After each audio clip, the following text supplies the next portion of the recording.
Hello बच्चे। Hello, कैसे हो सब लोग? कैसे हो? मस्त। कैसा चल रहा तैयारी? ऐसा तो नहीं कि अब हमसे दूर हो गए, अब हमसे क्लास मेरा ऑफलाइन छोड़कर चले गए तो अब सर को क्या मतलब है, जैसा भी हो। ऐसा नहीं ना है? याद आते हैं? हमें तो तुम लोग बहुत याद आते हो, बहुत मिस करते हैं तुम लोग को हम। हाँ, ऑफलाइन में तुम लोगों से इस हुई सारी बातें, ये मस्ती, हाँ नहीं, बहुत याद आती है बच्चे, है ना? कभी अलविदा नहीं कहना। नहीं, नहीं दोस्त, खूब अच्छा पढ़ो। मैं तो सेंटी हो गया, है ना? खूब अच्छा पढ़ो और अच्छे रिजल्ट लाओ। ये संबंध हम लोग का जीवन भर का रहेगा, ये जीवन भर का संबंध हम लोग का रहेगा। तो और बच्चे, तुमको पता ही होगा कि हम फंक्शन में आए हुए हैं। पता था ना? मेरी बेटी का ब्याह है तो हम फंक्शन में आए हुए हैं। लेकिन तुम लोग का क्लास नुकसान नहीं हो, इसका भी मुझे ख्याल है। सारे फंक्शन एक तरफ, सारी चीज़ें एक तरफ, पूरा जीवन एक तरफ, लेकिन हमारे बच्चों का एग्ज़ाम एक तरफ। तो बच्चे, मैं क्लास दूंगा तुम लोग को, और बढ़िया क्लास लेकर, ज़बरदस्त क्लास लेकर हम तुम लोग के पास आए हैं। मैं यहीं से क्लास तुम लोग को दूंगा और शानदार क्लास तुम लोग का है आज। ध्यान देना, अच्छा टॉपिक्स हम तुम लोग के पास लेकर के आए हैं बच्चा। और तुम्हारा आज का जो क्लास है वो लेक्चर नंबर 5 है, 5वां क्लास लेकर के हम आए हैं। तुम्हारा अल्टरनेटिंग करंट का 5th क्लास है ना? ज़बरदस्त क्लास है। तो बच्चा, आज जो तुम्हारे पास मैं क्लास लेकर आया हूं उसमें बहुत टॉप मोस्ट क्लास का क्वेश्चन है। मतलब आज मैं 2 लॉन्ग क्वेश्चन तुमको पढ़ाने वाला हूं, दोनों शानदार है, जानदार है, एकदम अच्छा से इसको पढ़ना। तो describe the principle, construction and working of AC generator with the help of level diagram. आप एक डायग्राम देते हुए आप एसी जनरेटर का आप प्रिंसिपल भी बताइए, कंस्ट्रक्शन भी बताइए, इसके वर्किंग को भी बताइए। तो सबसे पहले तो हम लोग आ जाते हैं एसी जनरेटर में। इट इज अ डिवाइस, एक वैसा डिवाइस है which converts mechanical energy into alternating form of electric energy. जो मैकेनिकल एनर्जी को इलेक्ट्रिक एनर्जी में कन्वर्ट कर दे उसको हम क्या बोलते हैं? AC generator. मैकेनिकल एनर्जी का मतलब क्या हो गया? पेट्रोल डीजल ले, बदले में हमको करंट दे। पेट्रोल और डीजल का लेना भैया। जनरेटर जब तुम्हारे घर में चलता है तो उसमें डीजल पेट्रोल डालते हो ना, इसको बोलते हैं mechanical energy.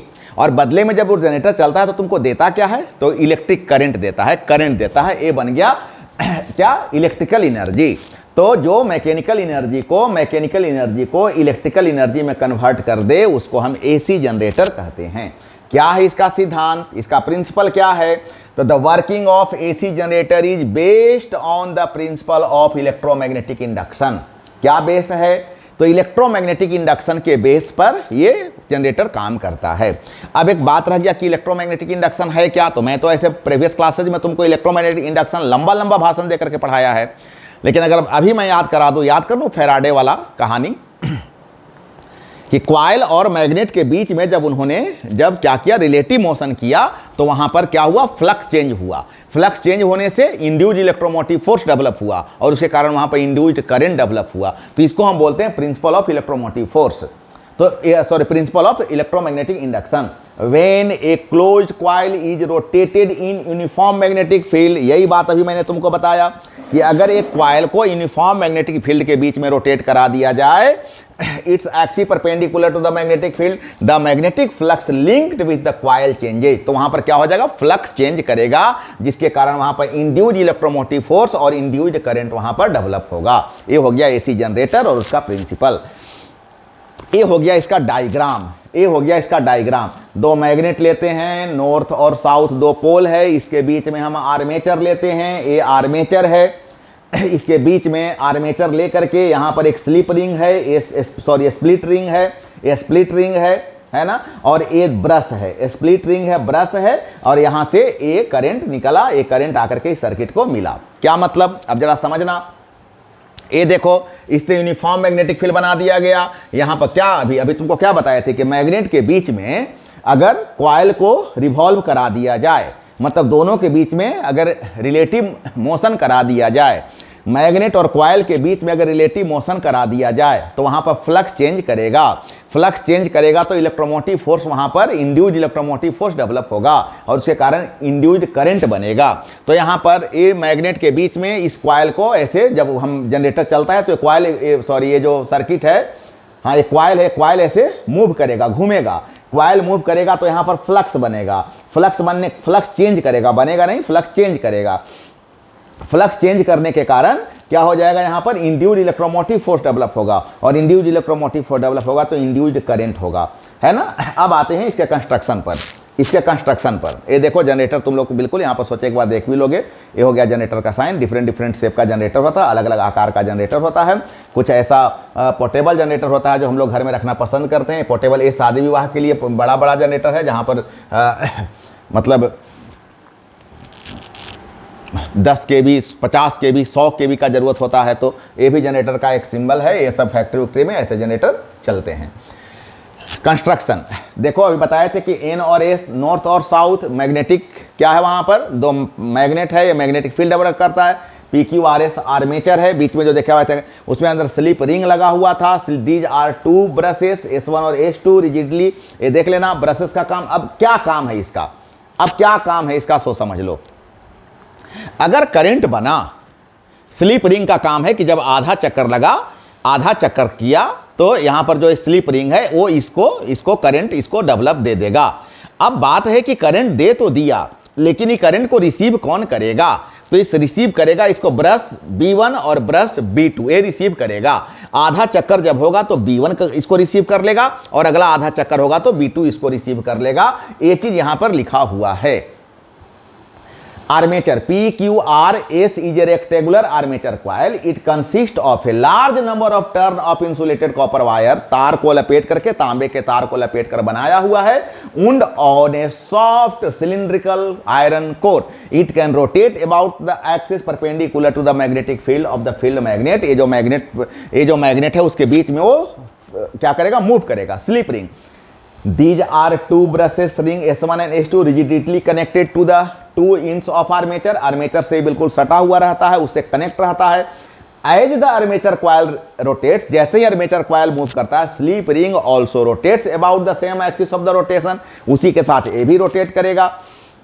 Brushes, these are the 2 graphite rod. ये जो ब्रश होता है ग्रेफाइट का बना होता है, मतलब कार्बन ब्रश जिसको तो कहो, कार्बन कहो, हर चीज में कार्बन लगा हुआ रहता है। तुम लोग देख लो, तुम लोग घर में अगर तुम टूलू पाइप लगाते हो तो उसमें भी एगो कार्बन लगा रहता है, वो वही कार्बन है, वही ब्रश है। B1 which remains fixed in their positions but maintain sliding contact with the slip S1 और S2।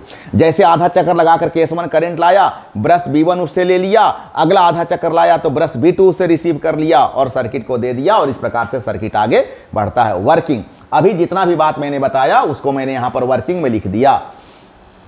As the armature coil rotates, जैसे ही आर्मेचर कॉइल रोटेट करता है, the magnetic flux linked with it changes and so an induced current flows through it. Initially, suppose the coil is in the vertical position and it rotates clockwise, its side PQ moves downward and SR moves upward. मतलब आधा चक्कर यहां पर लग गया। By Fleming right hand rule, the current flows from Q to P and from S to R. So during the first half rotation of the coil and the current flows the direction of S R Q P. अभी इस आधा चक्कर में जो current मिला उससे brush B1 इसको receive कर लेगा। During the second half rotation, the direction of current is reversed. अगले बार में रिवर्स हो जाएगा और इसको B2 ब्रश रिसीव करेगा। That is its flow along PQRS and the direction of current and the external circuit is reversed after every half cycle, hence alternating current produce in the generator, और इस प्रकार से वो generator current produce करता है। अब आते हैं, बहुत बड़ा प्रश्न है ये, बहुत बड़ा प्रश्न है, शायद पूरे फिजिक्स का सबसे लंबा क्वेश्चन। हम लोग अब इसका एक्सप्रेशन निकालते हैं। मान लें नंबर ऑफ टर्न n है, एरिया a है, मैग्नेटिक फील्ड B है, पोजीशन थीटा है, एंगुलर वेलोसिटी ओमेगा है, तो phi is equal to flux is equal to formula होता है NBA cos theta, NBA cos theta, NBA cos theta. Theta is equal to omega T होता है तो formula बन जाएगा N B A cos omega T. Theta is equal to omega T होता है तो बन जाएगा N B A cos omega T. हमको निकालना है ई, इलेक्ट्रोमोटिव फोर्स, फॉर्मूला होता है D phi by D T. D phi by D T E is equal to formula होता है D phi by D T. अब हो गया डी बाई डी टी तो रहेगा, फाई के बदले तुम कितना पुट करोगे तो पुट करोगे N B A cos omega T. यहां से एन बी ए का कुछ होना नहीं है, ये हो गया D cos omega T by D T. अब बोलो कॉस का क्या होता है डिफ्रेंसिएशन, तो माइनस साइन होता है, यहां ऑलरेडी माइनस छूटा हुआ है तो हो गया minus N B A, minus N B A, और ए कॉस का हो गया minus sine omega T, minus omega sine omega T.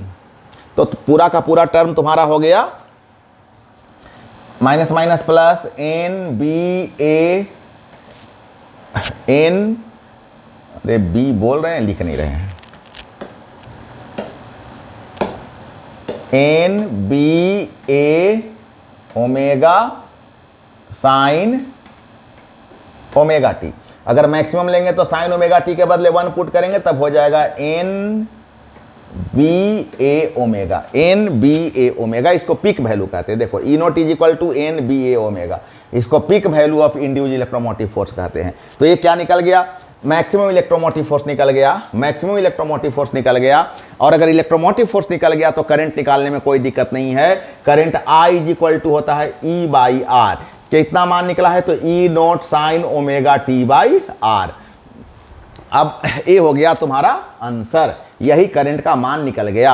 अब है यहां से अलग अलग केसेस कि थीटा का मान अगर 0 डिग्री है, मतलब अब यहां से रिवॉल्व होना शुरू हुआ तो अगर साइन थीटा का मान अगर 0 डिग्री है तो यहां से अभी कोई करंट नहीं बन रहा, अभी करंट का मान कितना हो जाएगा 0। लेकिन जब 90 डिग्री होगा तो मैक्सिमम हो जाएगा। देखो ए मूव करेगा तो इसको सर्कल बना लो, यहां पर, यहां से शुरू कर रहा, यहां पर आएगा तो मैक्सिमम होगा, यहां पर आएगा तो मैक्सिमम होगा 90, साइन 90 का मान 1, और जैसे साइन 90 का मान पुट करोगे हो जाएगा ई नोट, है ना, थीटा का मान 90 डिग्री तो साइन 90 का मान ई नोट बाई आर हो जाएगा, ई नोट बाई आर हो जाएगा। ये हो गया मैक्सिमम वैल्यू सबसे में। अब फिर यहां पर आएगा तो हो जाएगा 0, ये हो जाएगा 0। ये अब ये 0 क्यों हो जाता है सो समझना।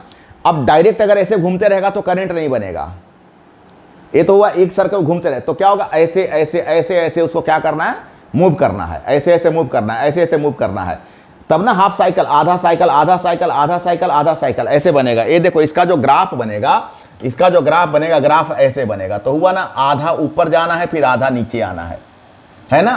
तो यहां पर आएगा तो फिर 0 बनेगा, यहां पर आएगा तो फिर मैक्सिमम बनेगा, लेकिन ये मैक्सिमम प्लस का बना और ये मैक्सिमम माइनस का बना। मतलब वो अगर हम यहां पर इस पोजीशन को दिखावें तो यहां प्लस मैक्सिमम और यहां पर दिखावें तो यहां मैक्सिमम मैक्सिमम। यही इक्वेशन है।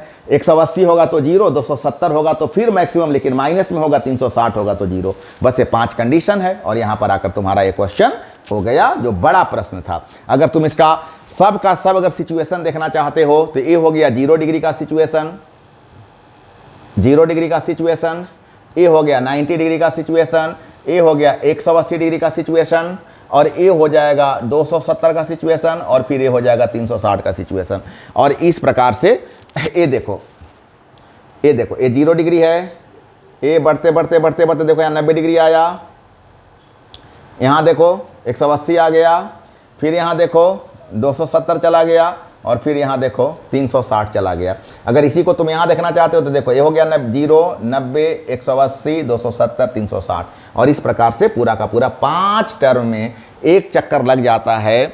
मैं 0 to 0 यहाँ कहाँ से चला था, 0 to 0 5 बार में एक चक्कर पहुँच जाता है और पूरा 1 रोटेशन का करंट फाइंड हो जाता है। बच्चा ये बड़ा प्रश्न है लेकिन मजबूरी है, करना तो है, करना तो है, करना तो श्योर है। ये बहुत इंपॉर्टेंट क्वेश्चन है।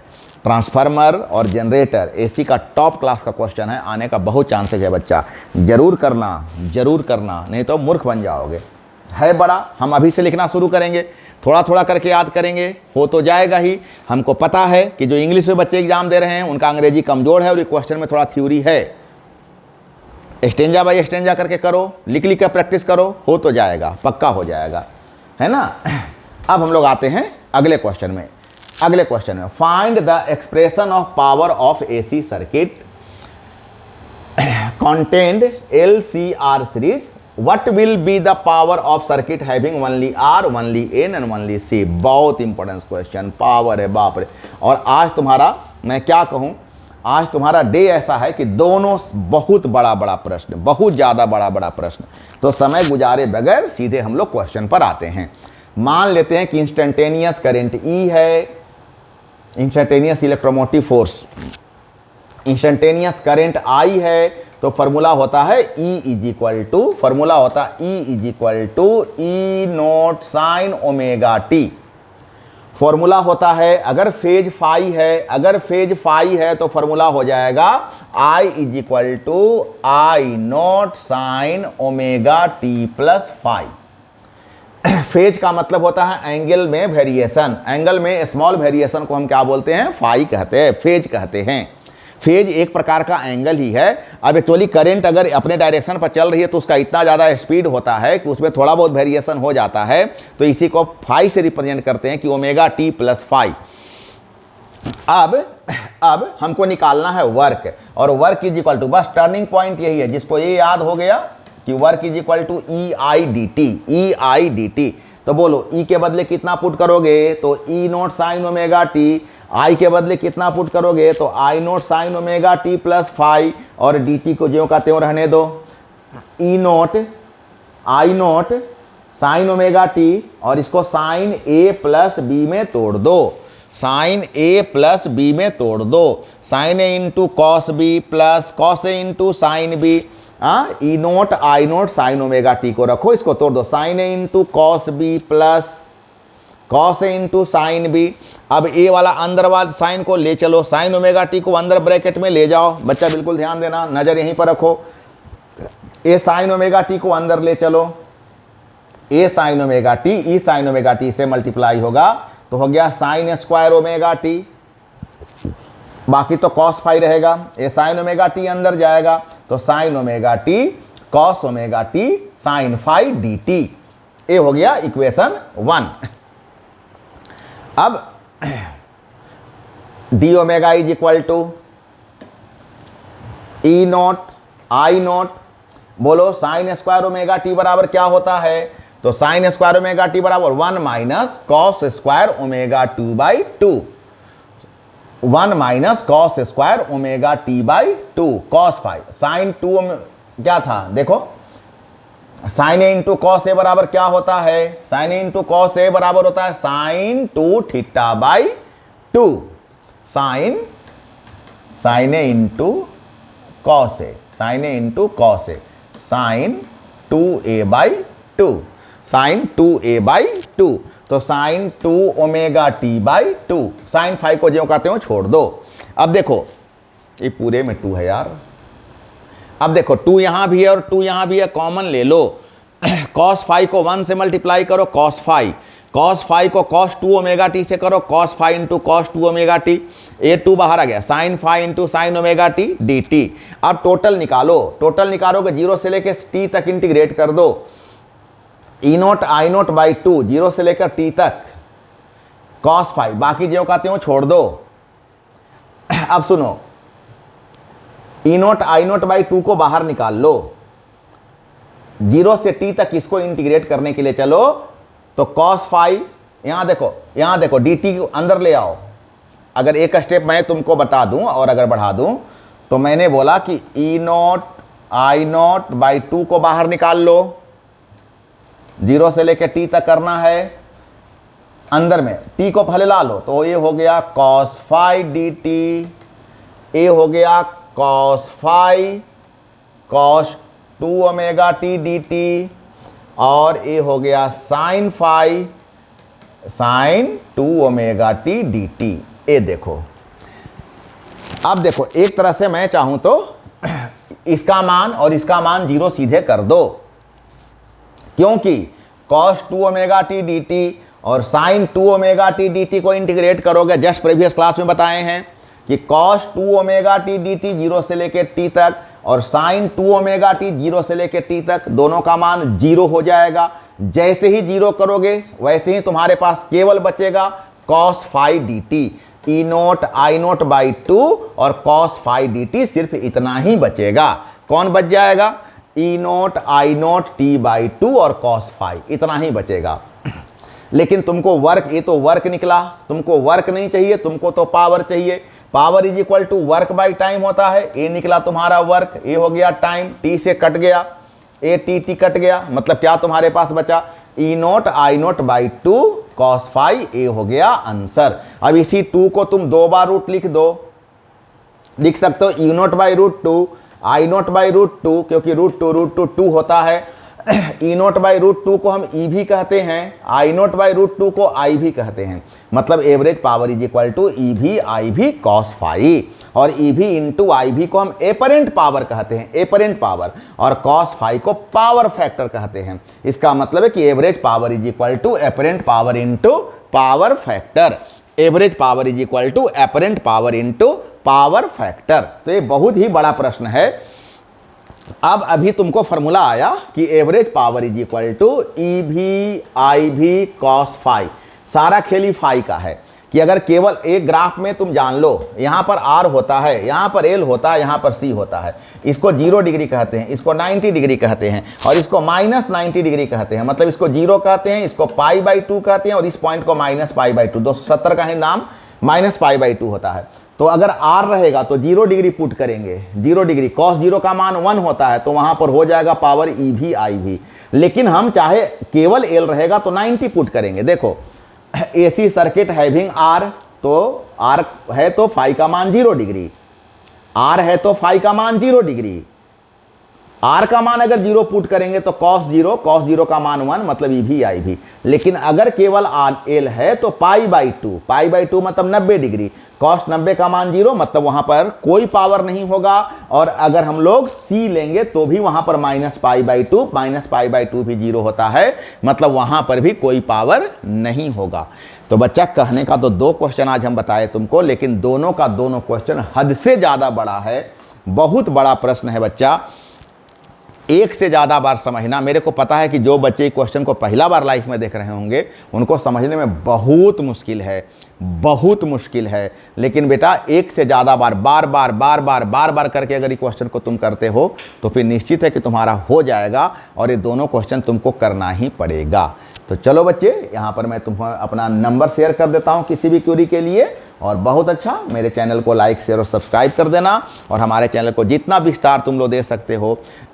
समझ लो कि तुम्हारे बड़े प्रश्न हो गए, बिल्कुल एक तरह से कहो कि हेडेक वाला काम हो गया, यहीं पर हेडेक था। 3 क्वेश्चन बहुत सरदर्द है, तुम लोग भी महसूस किया होगा।